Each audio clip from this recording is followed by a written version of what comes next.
Fala, empreendedor! Sejam muito bem-vindos ao nosso podcast Você Pode. Esse podcast criado para você, trazer informações, conhecimentos para você administrar, tomar decisões na sua empresa, compreender como grandes empresas e empreendedores estão fazendo para que você também possa colocar em prática. Muitas das vezes os empreendedores ficam um pouco perdidos, um pouco inseguros, e para isso que a gente criou o Você Pode, né, Bruno? Exatamente. E hoje mais um episódio aqui, convidado especial. Sim. Apresenta ele para a gente aí. Sim, o Renato, né, da Workbank, né, Renato? Seja muito bem-vindo. Seja muito bem-vindo aí para nós. Se apresenta, conta aí a sua história para nós, como que a gente pode enriquecer com sua história aí, no nosso dia a dia aí. Bom, primeiro, antes de tudo, Bruno e Bruno, quero agradecer a vocês, também o César Aquino, que não pôde estar aqui com a gente hoje, agradecer o convite, né, por participar aqui do programa. Para mim é uma grande honra, um grande prazer. Quero também aqui saudar todos os telespectadores, os ouvintes que acompanham o quadro do podcast Você Pode. Para mim é uma honra estar aqui com vocês hoje. Bom, me chamo Renato Marque, tenho 31 anos, sou casado, atualmente resido aqui na cidade de Passos, mas sou natural da cidade de Guará, uma cidade do interior do estado de São Paulo, próxima aqui a Franca. Sou formado em administração de empresas, pós-graduado em gestão estratégica de pessoas. Trabalho no mercado financeiro há mais de 10 anos. Atualmente sou sócio fundador do Workbank, que é uma startup de soluções financeiras que visa justamente poder apoiar e desenvolver pequenas e médias empresas, sendo aí um facilitador financeiro para o empreendedor, para o empresário. E há menos de 2 anos aí decidi também mergulhar no mundo do empreendedorismo. E você trabalhava no mercado financeiro, como que é isso? Numa instituição financeira, num banco, é isso? Isso. Na verdade, eu trabalho desde os meus 14 anos, né? Comecei como office boy de uma contabilidade na minha cidade natal, que é Guará. Depois fui trabalhar numa loja de material de construção. Trabalhei lá por 7 anos como vendedor. E aí, nesse período, já estava cursando, né, o ensino superior, fazendo administração. E participei de um processo seletivo para estágio numa instituição financeira multinacional que tinha uma agência na cidade de Guará. Fui aprovado, né, no processo seletivo e comecei ali a trilhar os meus caminhos como bancário. Depois tive a oportunidade de ser efetivado no banco. Trabalhei nos segmentos aí pessoa física, pessoa jurídica. Depois tive aí o convite e também a promoção para trabalhar no segmento pessoa jurídica alta renda, onde a gente já fazia gestão aí de uma carteira de clientes, né, de empresas que faturavam a partir de 4.800.000 ao ano até 100 milhões. É um grande desafio aí também, um grande aprendizado para mim no período. Trabalhei em Araraquara atendendo esse público, não só Araraquara, mas toda a micro-região. E depois migrei para Passos, ainda trabalhando nessa instituição, também para poder fazer a gestão de carteira desse público de clientes, que eram empresas aí de médio porte, atendendo aí Passos e mais 17 cidades em torno que tinha esse público aí para poder atender e fazer negócios. Bastante cidade aí. Bastante cidade. Você começou cedo aí. Comecei cedo, desde os 14, entrei no banco aos 18 e agora, por último, né, depois de fazer um planejamento, decidi me desligar da instituição financeira e mergulhar aí no mundo do empreendedorismo. Certo. Mas o que te chamou a atenção aqui para Passos, para você vir trabalhar aqui? Na época, eu vim para Passos ainda estava pelo banco, né? Trabalhava ainda na instituição financeira e aí foi um desafio, porque já estudava que Passos nos próximos anos, né, teria aí um boom, né, de empresas vindo para cá por questões aí mercadológicas, e aí já sabendo, né, desse estudo, né, participando aí de algumas reuniões, eu achei viável, né, vir para cá como bancário, que eu acreditava que eu ia fazer um bom trabalho em relação ao atendimento a essas empresas que estavam chegando e as que já estavam aqui. E de fato, para mim, assim, o período que eu fiquei pelo banco aqui em Passos, fui muito feliz, tive muitas oportunidades de negócios, oportunidades também de carreira, mas dentro de mim tinha esse sonho, esse espírito de empreender, então ainda em um determinado momento decidi fazer essa virada de chave. Sim. E aí abrimos o Workbank, que é uma startup. E o que você acha que foi essencial ali, o primordial, essa virada de chave? Você deixar de empreender na instituição financeira que você trabalhava, porque a gente pode e deve empreender nas empresas que a gente trabalha, para migrar para o seu negócio, para empreender na sua empresa. Olha, no meu caso, porque o principal desafio foi justamente você sair de um regime de trabalho CLT, onde você tem aí uma certa segurança, né, com todos os benefícios, salários, participações de lucro, e aventurar no regime PJ, Então aí existe aí uma certa insegurança. No meu caso, o que me ajudou, além de, claro, de ter essa vontade, esse desejo de empreender, foi ter o apoio da família. Então tive muito apoio tanto dos meus pais quanto da minha esposa, né, que acreditavam que juntos, trabalhando, a gente poderia sim chegar aí ao objetivo de abrir um próprio negócio e ali poder também tirar o nosso sustento do dia a dia. É desafiador, né? Bastante. Mas você falou de fazer um planejamento, né? O que você levou em consideração para você criar esse planejamento? Essa ideia já surgiu ali? Você já começou a planejar? Como que foi esse processo aí? Olha, a ideia, o Workbank nasceu, na verdade, de uma experiência minha como bancário, enquanto eu ainda exercia a função de bancário, enquanto eu era gerente de relacionamento. Como eu mencionei para vocês anteriormente, trabalhei 10 anos na instituição financeira. Desses 10 anos, 7 anos mais ou menos foram dedicados a atender o segmento pessoa jurídica, a atender empresas. Sim. Então, assim, eu via muito, atendendo esse público, duas situações, né, dois problemas principais. Que o pequeno e o médio empreendedor, primeiro, ele não tinha acesso a todas as linhas de crédito que estão disponíveis hoje no mercado financeiro. O portfólio para atender esse público era um portfólio muito escasso.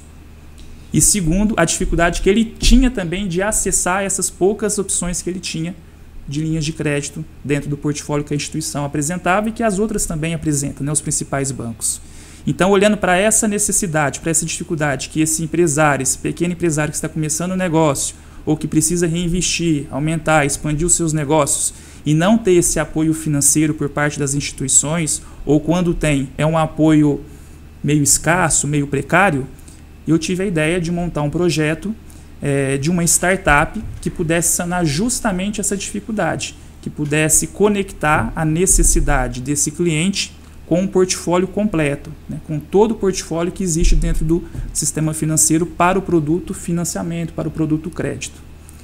Então, comecei a estudar um pouco mais, né, entender as dores, as dificuldades, né, do pequeno e do médio empresário, naquilo que se tange a parte financeira, né, as linhas de crédito, que existe também no mercado.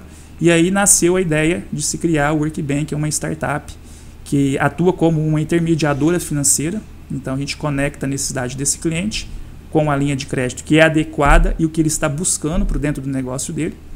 E aí eu planejei por uns 2 anos. Né? Eu vejo assim que a jornada de um empreendedor é desafiadora, mas quando você não se planeja para iniciar, eu acho que se torna um pouco mais difícil e árdua a caminhada, porque aí você precisa aprender com o dia a dia. Sim. Então, quando você se planeja, você dá uns passos por vez, né, mais seguros, embora ainda pode ser que tenha algumas eventualidades, mas você caminha mais seguro. Assim, com certeza, né? Na hora que você entende para onde que você está indo, acho que seja a função, o objetivo de planejar é isso. É igual uma viagem, que é o exemplo mais fácil, mais claro da gente entender, né? Então a gente sabe de onde que a gente está, para onde que a gente vai. Então se a gente planeja, a gente entende os riscos que a gente está enfrentando. Sim, sim. Que aí a gente com certeza valida ali se faz sentido, se não faz. E até como se, por exemplo, se o pneu furar, se alguma coisa der errado, como que a gente se resolve, né? Então eu acho que esse processo foi primordial. Essencial. Claro que aí depois, né, a gente também vai se modelando, né, conforme o mercado, conforme o negócio que a gente está, né, a necessidade também, aquilo que o cliente está buscando também. Então a gente vai se adaptando com o mercado, né, ao longo da caminhada. Mas eu vejo que um planejamento não só empresarial para abrir essa empresa, mas até mesmo o financeiro é de extrema importância para que os primeiros anos da empresa possa ser promissor, né, e dar uma continuidade no mercado. A gente percebe que quando as empresas geralmente fecham aí, né, com 1 ou 2 anos, boa parte do motivo é pela falta de um planejamento, principalmente financeiro. Grande maioria começa numa oportunidade, mas sem planejamento. Então, a ideia do negócio é muito boa, né? Mas ele não tem planejamento e aí no primeira dificuldade ele não consegue se sustentar. Correto. O índice de encerramento de empresas com 2, 3 anos é muito grande por isso. E aí você vem nessa contramão, né? Você já começa com planejamento, você já começa com a ideia sólida, então a chance de você ter uma turbulência é muito pequena. Sim, sim. A gente tem um risco mais calculado, a gente assim se diz, né? Sim. E não só um planejamento para poder iniciar um negócio, mas também depois, durante também a caminhada, né? Então a gente precisa planejar a semana, o mês, né, as campanhas estratégicas que a gente vai lançar aí durante o ano. Então, quando a gente planeja, né, o nosso trabalho, as tarefas, a equipe, né, o que aquela equipe vai executar, né, ao longo da semana, do mês, a gente percebe que o trabalho ele flui melhor. Sim, sim. Aí, se não falta do planejamento, aí vai refletir diretamente na necessidade de capital de giro. Sim. Aonde que o primeiro indicador ali vai acender, que é o capital de giro. Sim. Porque tem um prazo médio de compra, de estocagem, prazo médio de pagamento, prazo médio de recebimento. Então, quanto mais distante for isso, ou mais desencontrado for isso, mais capital de giro a pessoa vai ter, né? Com certeza, Bruno. Eu falo assim que as empresas, independente de porte, elas são feitas de ciclos. Há fases, por exemplo, que a empresa ela está mais capitalizada. Então teve aí um aumento, né, um crescimento no faturamento, um aumento nas vendas, um aumento na lucratividade, né, o mercado foi favorável em determinado período. Então ali o empreendedor ele pode até fazer uma reserva desse capital para poder no futuro investir na empresa, nos negócios. Mas o inverso também é verdadeiro, né? Há empresas também que passam por fases mais difíceis, né, que está aí descapitalizada, às vezes teve uma queda de faturamento por uma questão aí de sazonalidade, né? A questão de mercado, de precificação de matéria-prima. E se esse empreendedor não se planeja ou se ele não faz uma injeção de capital para dentro do seu negócio, muito provável que nos próximos meses ele venha a fechar. Então, aonde que eu estou chegando? Que todo empreendedor, seja ele pequeno, médio ou grande, em determinado momento ele precisa fazer uma tomada de crédito. Sim. Seja ele que está começando lá na ponta, precisa de um recurso, né, para poder abrir a empresa, comprar equipamentos, maquinários, investir em pessoas, matéria-prima, aumentar o estoque, ou seja aquele também que já está atuando no mercado já há algum tempo, né, e dado uma oportunidade de negócio, né, a ideia às vezes de expandir, abrir uma filial, também às vezes não tem todo o recurso e precisa complementar isso com uma linha de crédito que seja acessível e sustentável para o negócio dele. Não, com certeza, né, porque todo empreendedor, no momento, ele precisa de certa forma de uma alavancagem, né, que é onde que ele pega esses acessos a crédito. E nem que eu costumo dizer nos atendimentos que eu faço de consultoria financeira, nem todo pegar dinheiro emprestado no banco, nem sempre é ruim. Depende para que você foi prestar. Melhor dizendo, depende para que você vai pegar emprestado. Se for para de fato fazer um investimento onde vai trazer mais receitas, então é válido.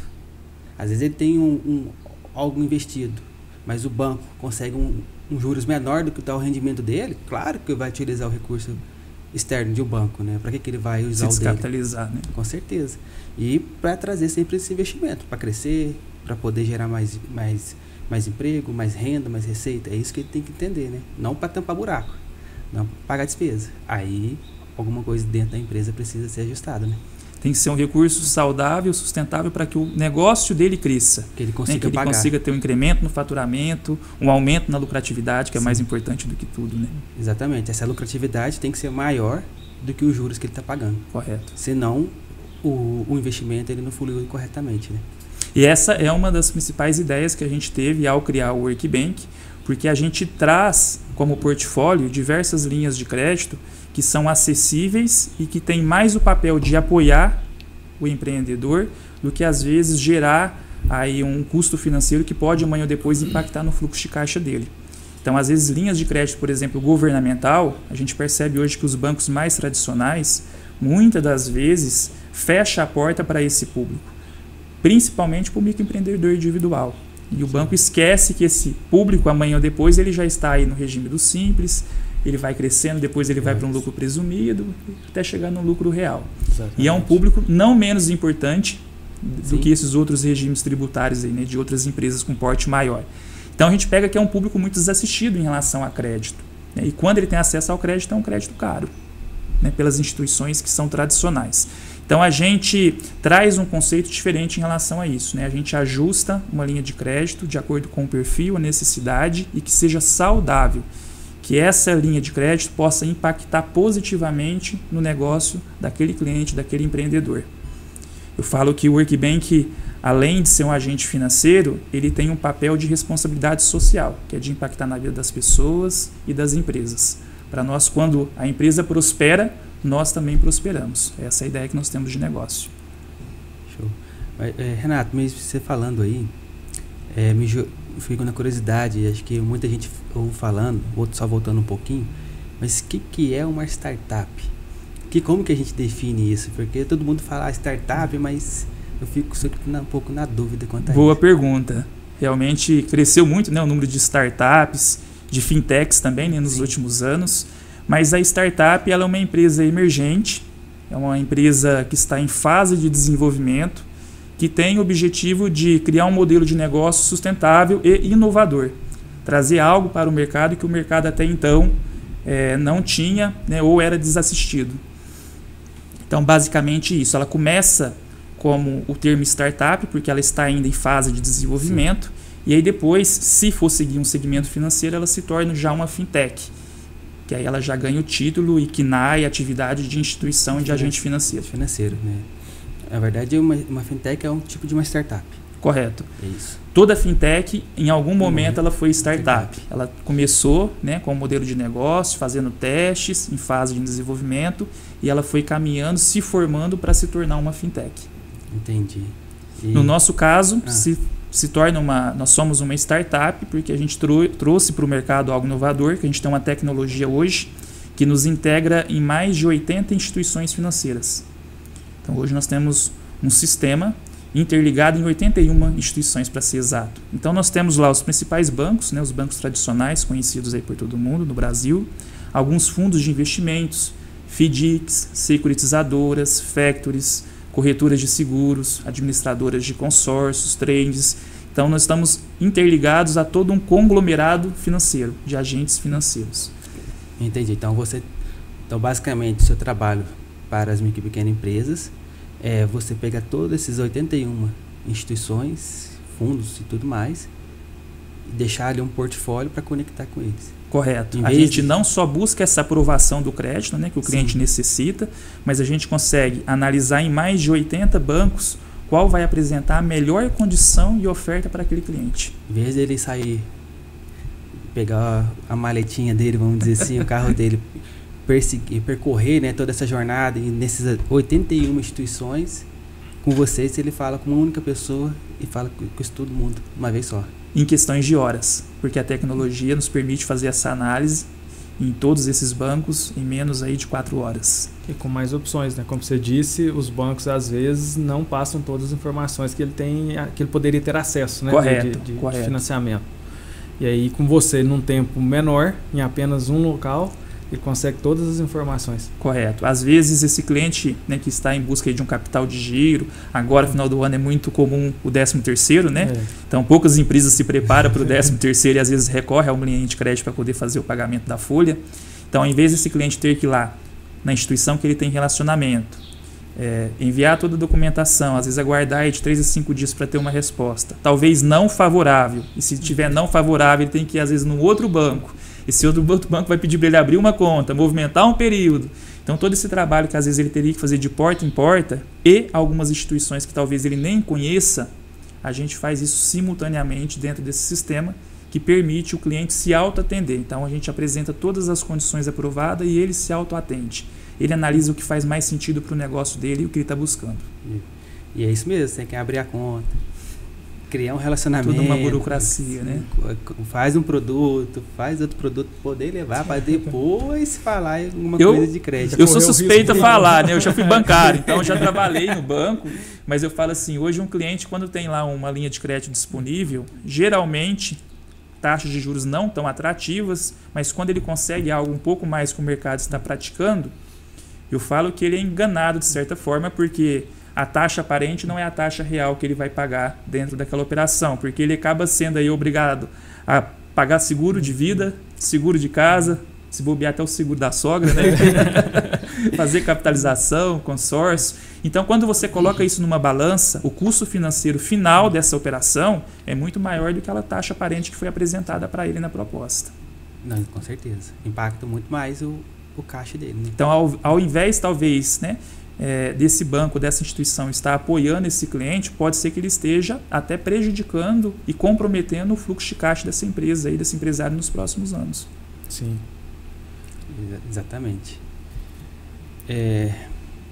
E como que faz para o empreendedor entrar em contato com você? Assim, você tem um aplicativo, é um site? Hoje nós temos, só complementando o que eu estava falando antes, a gente está situado aqui na cidade de Passos, né? A gente tem uma estrutura física na Avenida Arlindo Figueiredo, no cowork da Zip, nós temos lá uma sala comercial, mas essa tecnologia permite a gente atender e atendemos clientes e empresas de diversas regiões do país.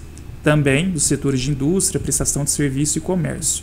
Então a gente tem essa flexibilidade de poder atender um cliente lá no Nordeste, ou no Norte, ou no Sul, como já temos dentro da nossa carteira. Hoje nós temos o nosso site, né, que é www.workbank.net.br. Temos as nossas páginas aí também nas redes sociais. Aí a gente tem lá o contato do WhatsApp comercial, né, business.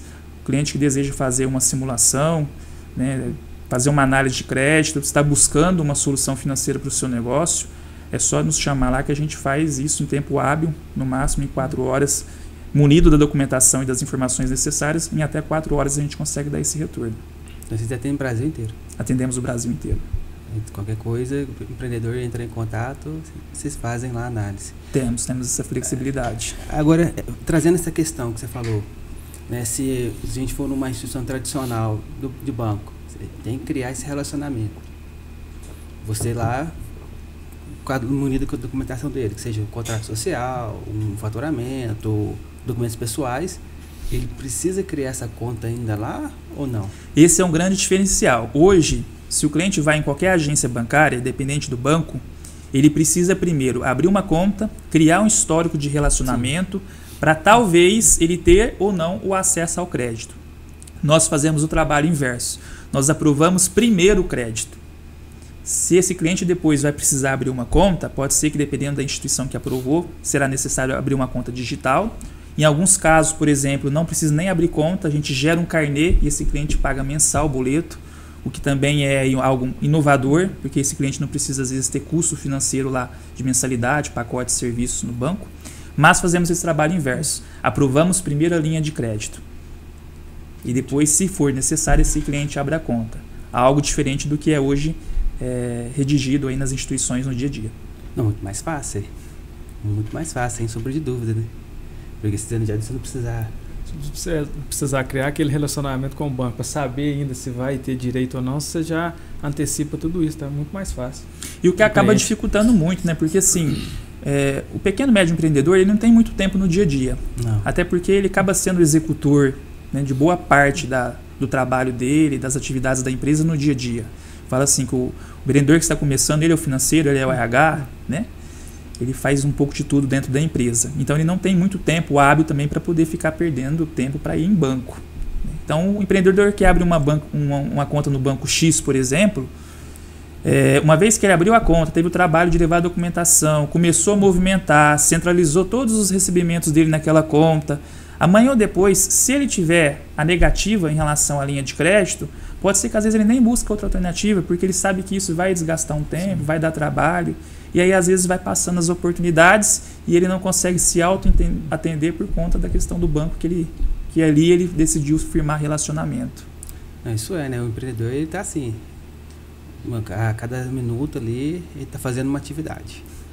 Às vezes ele quer abrir a loja, chamar a atenção do funcionário, fazer operacional, e no meio tempo ainda um aplicativo, fazer um pagamento, ligar para a contabilidade, por que disso, por que daquilo. Emitir nota. É bem corrido, né?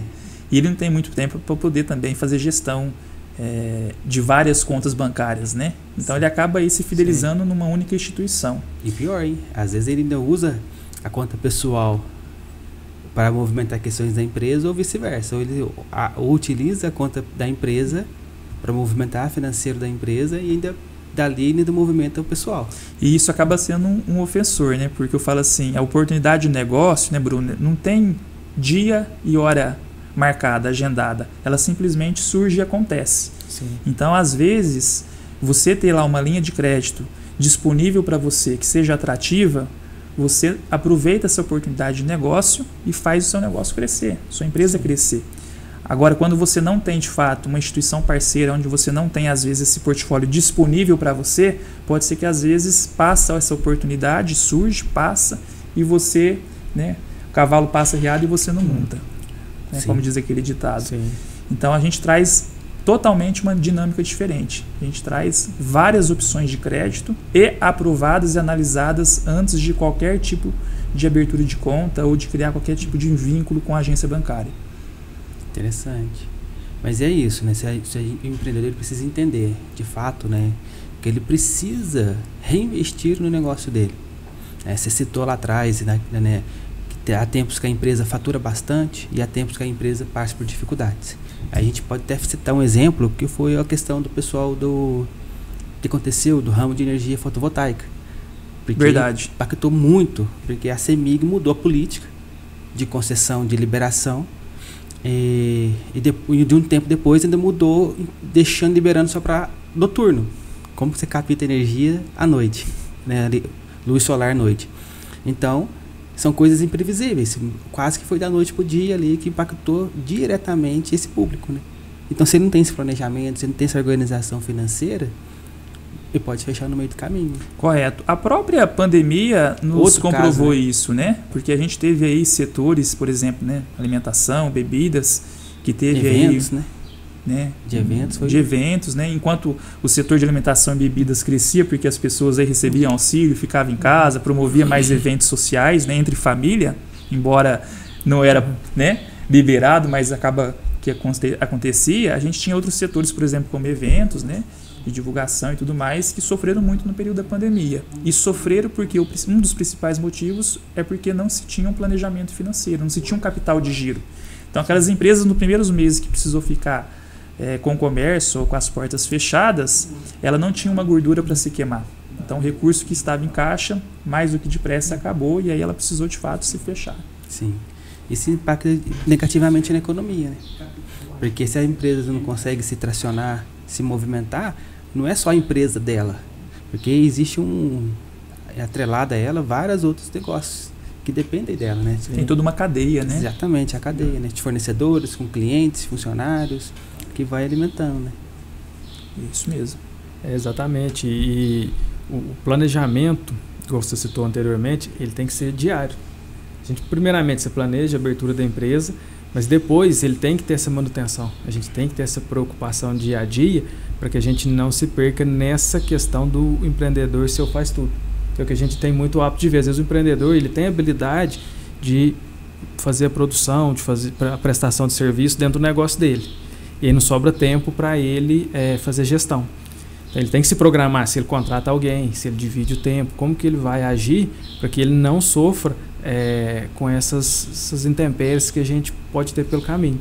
Então, a importância desse planejamento diário, semanal, mensal, ele é crucial para o negócio hoje. É verdade. Ele pode até começar o negócio dele sendo executor das tarefas do dia a dia, mas vai chegando um certo momento, conforme a empresa vai crescendo, né, vai tendo aí um aumento no faturamento, ele precisa começar a delegar as atividades, né, para a sua equipe e passar a ficar mais na estratégia do negócio. Exatamente. Porque se ele faz isso ao contrário, se ele continua lá sendo o executor das tarefas do dia a dia, é bem provável que ele vai ter problemas futuros aí com a empresa. Sim. Principalmente no ponto que você falou, né? Que o mercado ele é dinâmico. E de certa forma ele não vai ficar te esperando eternamente. Então, quanto mais preso você ficar no operacional, menos tempo você vai ficar na estratégia para ver essas oportunidades no mercado. Com certeza. Né? Então, ele precisa entender isso. Entender o tamanho da empresa que ele queira estar, o que ele quer fazer da empresa dele, para poder ir vindo, ajustando de uma estrutura de baixo para cima, né? A gente constrói casa de baixo para cima, para poder começar a ver essas negociações, né? Sim, sim. Enquanto gerente bancário, a gente acabava visitando muitas empresas, né? Cada porque fazia parte, né? E aprendia muito também, né? Com os empreendedores, com os empresários. Mas eu percebi, assim, que uma boa parte, né, dos empresários que a gente visitava, essa questão do planejamento financeiro, principalmente, quando você fazia algumas perguntas aí, perguntas básicas para poder entender o negócio dele e até para poder auxiliar ele com uma linha de crédito mais adequada, o empresário muitas vezes não sabia responder perguntas básicas, às vezes como qual é o seu faturamento, quanto que você fatura bruto, quanto que você fatura líquido, qual que é a sua margem de lucro, é mais ou menos X, é mais ou menos Y. Então você percebe que às vezes ele está tão ligado dentro da atividade, sendo o executor das atividades da empresa, que algumas informações que são importantes dele ter, até para ele poder traçar um direcionamento para a equipe, ter um objetivo quanto empresa, ele não tem. Não, exatamente. Isso eu percebo também. Perguntas básicas. Quanto que você fatura? Ou pior, quanto que você gasta de prolabore por mês? Ué, não sei.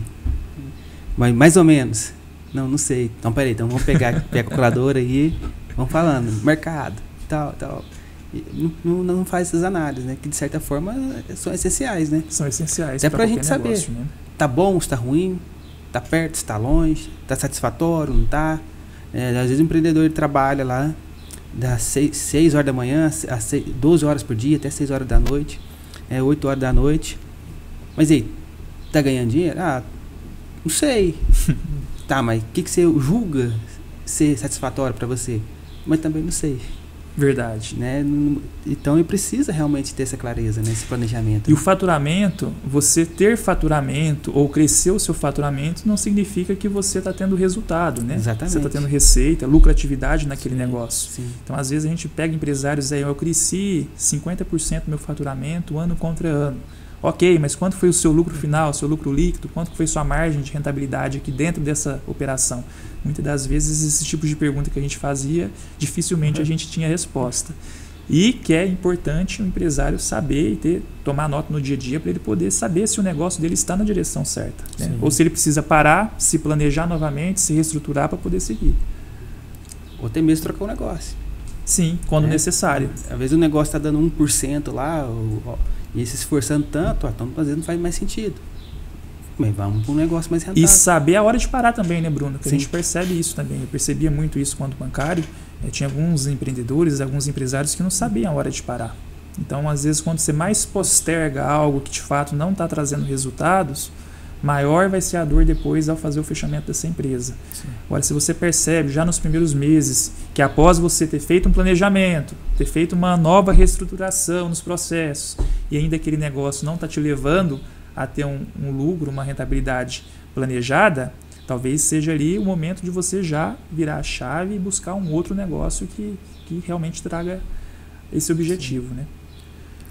Você não acha o momento certo de fazer essa transição de ramo de atividade, a chance de você quebrar uma empresa é muito grande. Muito grande. E hoje, como você falou, o mercado é muito dinâmico. Você vê recente, a gente teve uma transição que impactou bastante o mercado, questão de foto. Que hoje a gente anda com o celular, todo mundo anda com o celular, ninguém revela foto mais. Então é um ramo que teve que se adequar ali e quem não saiu no momento certo teve muita dificuldade. Então hoje a gente tem outras atividades também que oscilam bastante dentro do mercado. Então se o empreendedor não tiver esse time na hora de sair ou de fazer alguma adaptação, algum ajuste, ele infelizmente ele fica fora do jogo, né? E eu sou da época ainda da locadora de vídeo, de filmes, né? Sim. Tinha até locadora de fitas de Nintendo, de videogames na época, né? Depois isso logo se mudou muito rapidamente a questão de filme para DVD, né? De videocassete para fita cassete para DVD. Depois, mais do que rápido ainda, aí você conseguia já assistir filme pelo celular, né? Pelos sites de empresas aí que disponibilizavam todo o acervo de Exatamente. filmes. Igual ainda teve no meio do caminho o Blu-ray. Também. Mas foi tão rápido que ninguém registra direito. Passou muito rápido, né? Exatamente, porque um tiro no pé. O Blu-ray, porque todo mundo lembra bastante ou da fita ou do DVD. Esse mesmo virou um artigo de juntar poeira quem comprou. A gente percebe que hoje, assim, as empresas, para poder ser competitivas no mercado, ela precisa aplicar dentro do seu negócio tecnologia e ela precisa estar aderindo ao mercado digital, sem dúvidas. A gente pega hoje, há 10 anos atrás, né, tinha aquela questão de comprar, né, um sapato, um tênis na loja física, roupas. Quem diria hoje, boa parte da população já compra isso pela palma da mão, pelo celular, independente de medidas. Né? E se precisar, troca também. Você não tem nenhum trabalho de ter que ir numa loja. Com certeza. Então a gente percebe assim que determinados segmentos precisa se ajustar hoje à tecnologia e ao mercado digital, que está aí e não volta mais. Não. Pelo contrário, só cada dia vai avançando. Com certeza, porque já não é mais redes sociais, é rede de entretenimento. Então, tem que adequar. Não, talvez a empresa pode sim continuar tendo a sua loja física, pode sim ter todo atendimento presencial, mas ela tem que utilizar dessas ferramentas para pelo menos atrair o público para ali. Senão, realmente, ela vai ficar um pouco perdida. Né? Até mês passado, foguete não dava ré? Então, esse discurso já não pode, essa frase nem pode usar mais. Essa foi extinta, tiraram ela de circulação. Já temos aí agora, né? Sim. Um case de sucesso. E eu falo assim, essa questão tecnológica de acesso à informação, até mesmo dentro do mercado financeiro, a gente consegue ver alguns cases também. Se a gente fosse falar, por exemplo, aqui do produto investimento, né, até 10, 15 anos atrás, o investidor, né, pessoa física ou a empresa, aplicava boa parte do seu recurso no produto poupança. Tinha a poupança como referência de investimento, né, que era produto de investimento seguro e tradicional, conhecido por todos. Certo. Né? Com a vinda de novas empresas, né, de corretoras, distribuidoras de investimentos, de produtos de investimentos, startups, fintechs, o acesso à informação foi trazendo, né, para o investidor, para a pessoa física e para a empresa, né, para o PJ, um acervo de produtos de investimento. E hoje nós temos aí pessoas que aplicam no mercado de ações, mercado renda fixa, renda variável, derivativos. Então caiu por terra. Até cripto. Né? Até criptomoeda que está aí em alta, né? Que é algo que nem é tangível. Né? É um mercado de moeda digital, é difícil de se explicar e está em alta e as pessoas apostam e aplicam recurso, né, nessa modalidade de investimento. O mesmo a gente acredita que agora vai começar também com o produto crédito. Enquanto o cliente tinha lá 5 opções de linha de crédito, de financiamento para poder realizar e idealizar um sonho, seja ele na pessoa física de comprar a primeira casa, trocar o veículo, ou na pessoa jurídica de investir na empresa, né, ou abrir, né, o próprio negócio. Ele tinha poucas opções, né, opções mais tradicionais. A gente percebe que hoje, com a vinda também, né, de novas startups, fintechs, há a abertura de um portfólio bem mais completo para poder atender esse público. Então hoje nós temos aí, por exemplo, FDICs, né, que são investidores que aí alocam recursos, criam um fundo e ali disponibiliza diversas linhas de crédito acessíveis para o pequeno e médio empreendedor, que muitos às vezes nem sabem que existem. Né? Estão mais centralizados algumas estruturas em capitais, mas que atende esse público. E operações que são isentas de IOF, isentas de TAC, muitas das vezes com custo financeiro até muito mais baixo do que os bancos tradicionais aplicam no dia a dia aí numa operação tradicional. Sim. E você falou de FDICs, o que seria também outra dúvida minha, aproveitando as Joint Venture? São pessoas que investem em outras empresas? Isso. A gente tem até um termo que está agora se falando muito dentro do mercado financeiro, que são investidores anjos, né? Também, né? Que também colocam dinheiro, acredita no empreendedor ali e colocam dinheiro ali, né? Aportam a parte do capital, né? E em contrapartida também ele tem uma rentabilidade sobre o lucro do negócio. Sobre o lucro do negócio, que para o cliente, né, essa taxa que seria a lucratividade, a rentabilidade do investidor, ainda é muito mais acessível do que ele for tomar um recurso, um crédito, às vezes direto numa instituição financeira, né, bem menor. E para o investidor que está emprestando, é um retorno maior também do que se fosse aplicar, às vezes, num produto de investimento tradicional na instituição. Então, acaba que é um ganha-ganha para as duas partes, né? Para quem está investindo parte do seu recurso naquele negócio, acreditando, né? Claro que para isso a empresa precisa ter um bom plano de negócio, né? Algo que seja atrativo para que o investidor aposte e acredite. E para a empresa é bom porque ele faz uma captação de recurso com custo financeiro bem mais acessível do que é praticado no mercado. De juros, né? E detalhe, né? Essa questão do investidor anjo pode ser até micro e pequena empresa, seja ela do Simples Nacional. Correto. Muitas pessoas pensam que essas questões de alguém aportar um dinheiro, fazer esses investimentos da empresa, tem que ser só empresa grande. Não. A legislação é até bem antiguinha, já tem um tempinho bom, deve ter mais de 5 anos mais ou menos, que já a figura do investidor anjo, né? Correto. Desde as pequenas empresas, né, até as maiores. O que a gente precisa assim, sempre esclarecer e deixar aí, né, como dica para as pessoas que também nos acompanham aqui, é que também para isso a empresa precisa ter um planejamento. Sim, exatamente. Porque precisa ficar claro para quem está querendo aportar o dinheiro, aonde que ele está colocando, para ele enxergar esse dinheiro girando dentro da empresa, aonde que ele vai ganhar. Aí você estimula o empreendedor a pensar mais sobre o negócio dele, como que ele vai crescer, por que ele vai crescer, de que forma, recursos necessários para poder sair, né? Sem dúvida. O lucro no final. Inclusive boas partes, né? Muitas fintechs ou até empresas aí do segmento de tecnologia, outras também voltada para o segmento sustentável, recebem e vem recebendo vários aportes, né, de investidores anjos que acreditam naquele modelo de negócio e que tem dado certo, né? A gente pega aí algumas fintechs de sucesso, o próprio Nubank, em algum momento, né, quando ele era uma startup que estava lá em fase de desenvolvimento, né, por conta do plano de negócio, plano de ação que eles tinham, planejamento financeiro, aos pouquinhos foi aparecendo investidores que foi aportando capital e acreditando. E hoje a gente pega aí um dos bancos digitais players, né, em nível mundial. Se não me engano, se ele não está maior, ou está no mesmo tamanho que o Itaú, né? No resultado do mês apurado anterior, ele ultrapassou o Itaú. Olha só para você ver, o Itaú, mais quantos anos tem, sabe? Já é mais de 50 anos, né? Mais de 50 anos, são mais de 50 anos, então, e o Nubank aí... Que teve diversas fusões, incorporou outras instituições financeiras, como o Nubank, né? Comprou aquele branco também, o Itaú, Unibanco, né? Unibanco, né? E o Nubank tem, nem 10 anos? Nem 10 anos, pouco menos de 10 anos. E começou ali, né, entendendo a necessidade, né, do consumidor que queria algo mais prático, fácil, né, no dia a dia para poder lidar, comunicar e pagar as suas contas, né, com o aplicativo. E aí o público precisava de um cartãozinho de crédito, então eles criam um roxinho, a identidade desse roxinho, né, que às vezes até aquele jovem que começou agora a cursar a faculdade, às vezes precisa de um cartãozinho aí para poder, né, se sustentar no período que está cursando a faculdade, depois ele forma e ele acaba se fidelizando com aquele banco que apostou nele quando ele estava começando a estudar, a trabalhar. Isso é muito bacana. Tem até uma história interessante do Nubank que você falou, agora eu lembrei dessa questão, principalmente no começo, foi bastante para os universitários que eles atingiram, né? Então que realmente criou todo aquele engajamento ali, que é uma marca forte e bem querida, principalmente desse público. Você conhece aquela rede de franquia The Best? Sim, já ouvi falar também. Na época lá eles fizeram um plano de negócio, um dos sócios, são 3 sócios, um dos sócios fez o plano de negócio e foi chamando os amigos de engenharia. Aí beleza, no fim lá, ficou 3. Aí eles tinham que levantar o recurso.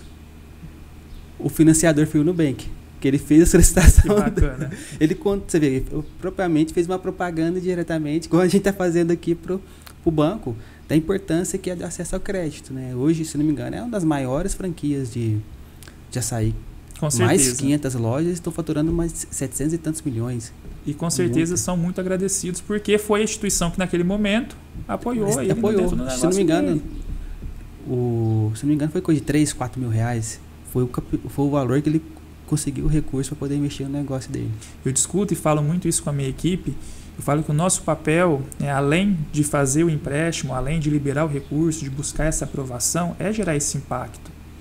É muito gratificante quando a gente recebe, por exemplo, um feedback de um cliente, de uma empresa, né, daquele pequeno empreendedor, daquele MEI que tem dificuldade, que vai na instituição, a instituição às vezes não atende como ele deveria ser atendido, e ele dá um feedback, poxa, depois que ele é atendido, que deu certo, que ele comprou o equipamento que ele precisava, né? Às vezes aquele salão que reformou agora para o final de ano, comprou equipamentos, né? Máquinas, e ele dá um feedback, poxa, a gente passa aqui para agradecer vocês, vocês me ajudaram muito, sem dúvida, não tenho palavras para agradecer, o meu negócio começou a faturar melhor, graças a Deus, com a compra dessa tecnologia aqui, desse equipamento, esse mês meu faturamento cresceu 20%, 30%, então a gente vê assim que a gente está no caminho certo e que vai além da questão de remuneração e de faturamento da nossa parte, mas também de poder gerar esse impacto na vida das pessoas. Acho que isso é muito gratificante. Complementa, né, o nosso trabalho. Sim, com certeza. Complementa. Porque nenhum empreendedor, nenhum empresário, né, ele monta o negócio dele para quebrar.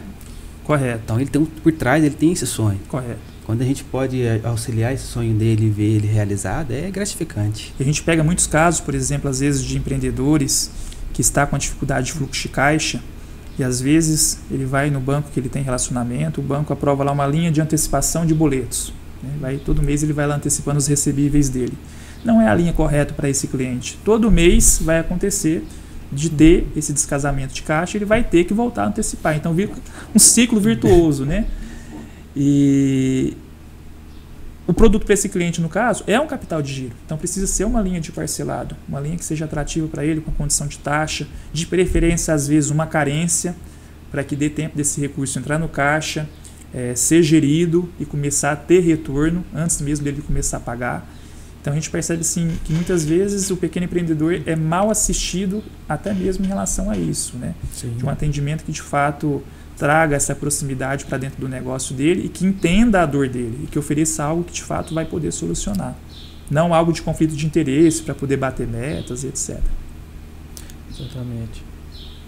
A gente, quando a gente tem a oportunidade de ser esse agente facilitador, que a gente consegue conectar o empreendedor com aquele objetivo que ele tem, isso realmente é muito gratificante. Nós também na área da contabilidade, orientações, auxílio na tomada de decisão. Então, são coisas que a gente faz e que complementam o serviço da gente, que deixa a gente muito satisfeito de ver o empreendedor prosperando.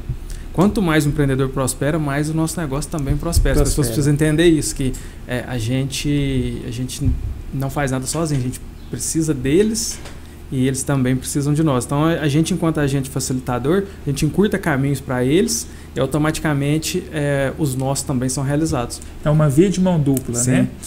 E eu percebo muito isso hoje no mercado financeiro. Os bancos cada vez mais vêm se digitalizando, né?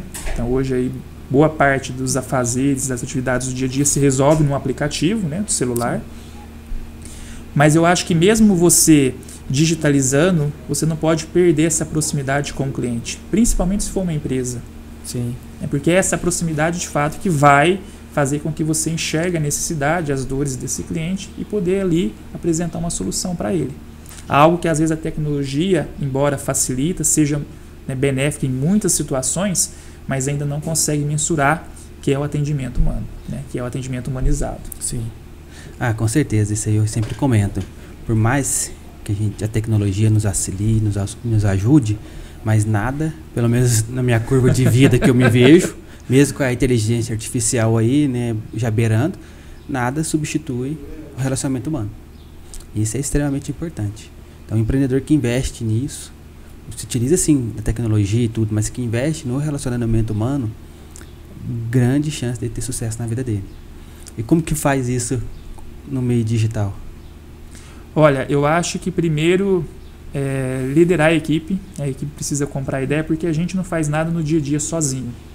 Eu acho que primeiro a gente precisa criar uma cultura organizacional, né, voltada para isso. É importante a importância do atendimento humanizado para dentro do negócio. Esses dias mesmo a gente estava atendendo, chegou um cliente, né, uma empresa de Luiz Eduardo Magalhães, na Bahia. Sim. E aí o meu funcionário já estava até fazendo lá a análise de crédito dele, mas eu fiz questão de agendar uma reunião por vídeo para poder conhecer esse empresário, né, conhecer a história dele, para poder entender, porque às vezes o empresário acha que determinada linha vai solucionar o problema dele, que talvez é algo mais emergencial, e não é. Talvez seja uma outra modalidade que de fato vai atender a necessidade dele, né? Não às vezes apagar fogo, assim a gente fala, né, como ditado. Então eu vejo assim que para você criar esse atendimento humanizado paralelo à aplicação da tecnologia, é necessário você criar dentro da empresa uma cultura organizacional que seja voltada para isso. E a partir do momento que você cria essa cultura, os funcionários vão aderindo e vão entendendo a importância disso no dia a dia. Aí ele começa a receber um feedback do cliente dele que valoriza justamente isso. Então ele percebe, poxa, peraí, aqui realmente faz jus àquilo que a gente tem discutido e aprendido aqui como cultura. Isso é recíproco, isso funciona, né? Não é só um teste, isso funciona. Eu acho que é bacana isso. Exatamente, você falou um ponto interessante sobre cultura organizacional. Dá trabalho danado. Sim. Você criar essa cultura, essa unidade da equipe, mas agora de fato você falou, na hora que você consegue fazer isso, a dinâmica da empresa é totalmente diferente. Você deixa de ter retrabalho e de parar às vezes os processos para poder ficar realinhando aquilo que já é discutido anteriormente, né? Acho que você tem um ganho de tempo. Eu vejo que muitas empresas hoje têm duas situações, que às vezes assim não se despende de um tempo para poder criar essa cultura dentro da organização, e segundo, não quer treinar funcionários, né? Quer que se encontre aí já o colaborador, o funcionário perfeito. E pronto, né? E pronto. E isso, nível nacional, está muito escasso. É muito difícil você achar. Embora às vezes você encontre um funcionário, uma pessoa que tem a formação técnica, para dentro do seu negócio, ele não conhece o seu negócio. Você vai precisar formar ele de qualquer forma. Ele traz, às vezes, uma experiência, às vezes, de mercado, né? Uma habilidade, um conhecimento técnico específico, né? do período que às vezes estudou na faculdade, se formou, se especializou, mas nada é igual à dinâmica do dia a dia, quando ele vai assumir aquela função dentro da empresa. Então, acho que é por isso que é importante se despender um tempo, né, o empresário precisa disso, para criar essa cultura e de também fazer essa formação, esse treinamento de pessoas, de funcionários, de lideranças, até para que depois amanhã você comece a delegar as atividades e não venha ficar sobrecarregado dentro da operação. Né?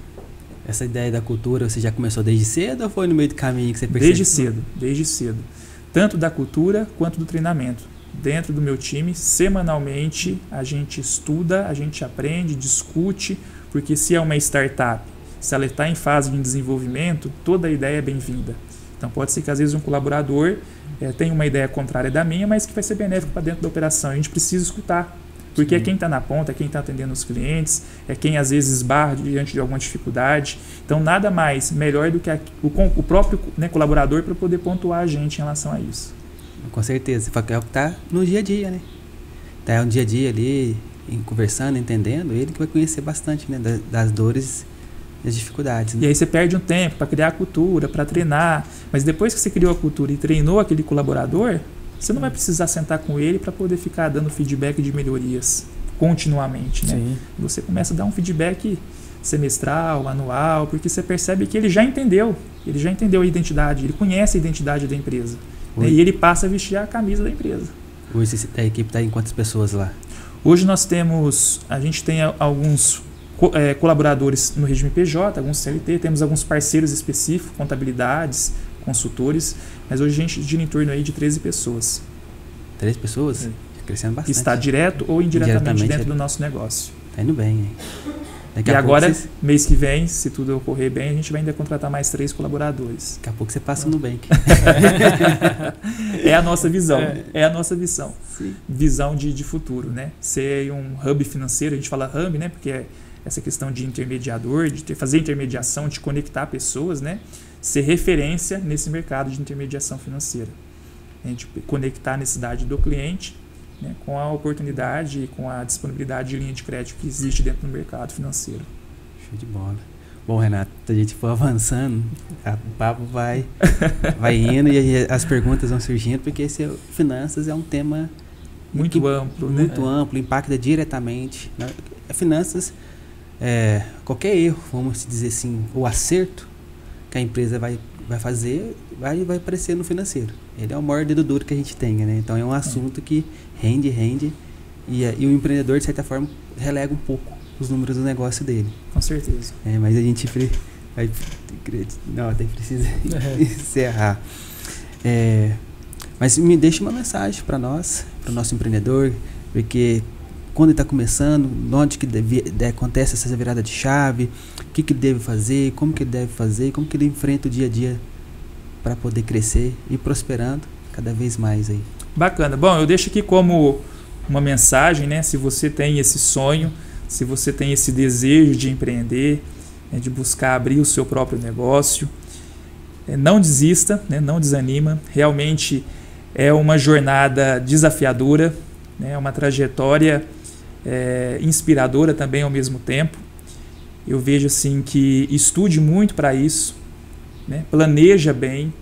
Eu falo que você estudar, aplicar os estudos, conhecer o mercado, conhecer o perfil de clientes que você deseja atender, né, alinhados com o planejamento da sua empresa, financeiro, de pessoas, vocês vão ter aí uma jornada de sucesso. Claro que é uma trajetória de muitos desafios, de experiências, mas isso a gente também tem na vida pessoal, a gente também tem na vida profissional enquanto CLT, enquanto funcionário. Então, só muda os tipos de desafios, mas estão aí para ser vencidos. Então, para isso, a gente precisa se capacitar e buscar cada dia ser melhor.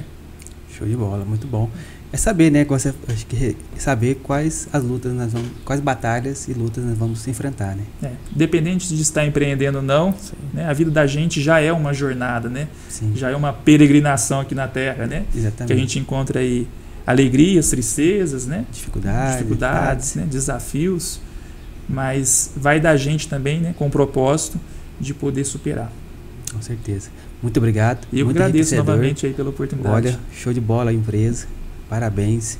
Vamos aí divulgar e vamos fazer as empresas crescerem cada vez mais Porque a pessoa precisa de acesso a crédito, precisa de acesso à informação para poder crescer seu negócio. Vamos sim, deixa o convite, viu? Também, né, para todo pequeno, médio empreendedor que está passando por essa dificuldade, né, de acesso ao crédito, que nos procure. A gente vai deixar depois aí nossas páginas, redes sociais. Se você precisa de um recurso, de um investimento, de um capital para iniciar, startar o seu negócio, independente do seu porte, se você é um microempreendedor individual, se você é uma pequena empresa, nos procure para que a gente possa avaliar, analisar contigo uma melhor condição para que você possa tirar esse sonho do papel e tornar ele realidade. Muito bom, muito bom. Isso aí, pessoal. Muito obrigado aí por nos acompanhar no nosso podcast Você Pode. O podcast foi criado aqui sempre para vocês aí, trazer essas informações, esse conteúdo, para vocês aplicarem no negócio de vocês. Ele é uma produção da B2B Contábil, que acredita na micro pequena empresa, no microempreendedor individual, que acredita aí no seu sonho, que você quer realizar, você quer tirar esse projeto do papel e transformar isso em realidade. Sempre com aqui a direção do Juliano, do Mexerica, né, no estúdio Casebre. Quero agradecer a todos vocês, já compartilhe, curte esse vídeo para que possa chegar a maior número de pessoas. Um grande abraço aí e até mais.